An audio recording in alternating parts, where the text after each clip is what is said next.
Mrs. Tan often bumped into her friend, Mrs. Lim, on the way back from the market.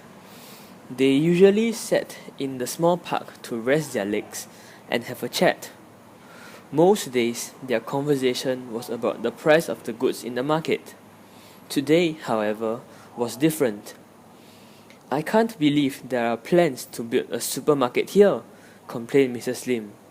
"The park will disappear. There will be nowhere to sit and nowhere for the children to play. There will be no green anymore, just concrete.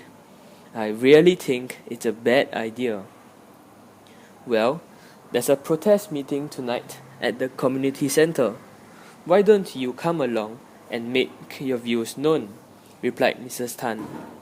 She was an active member of her local community, but Mrs. Lim was much more skeptical about getting involved.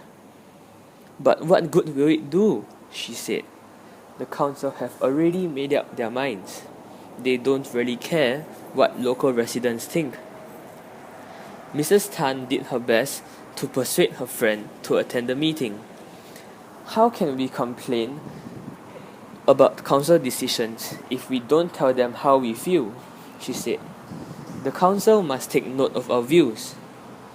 Later that night, Mrs. Tan looked around the crowded hall. She wondered if her argument had encouraged her friend to come, but she wasn't very hopeful. The meeting started promptly, and soon the debate was in full swing. Neither side seemed to be winning the argument until a small hand was raised right at the back of the hall, and the microphone was passed to Mrs. Lim. Her views were clear, passionate, and very persuasive. A huge round of applause greeted her final words. "The council must take note of our views." Sitting a few rows in front, Mrs. Tan smiled quietly to herself.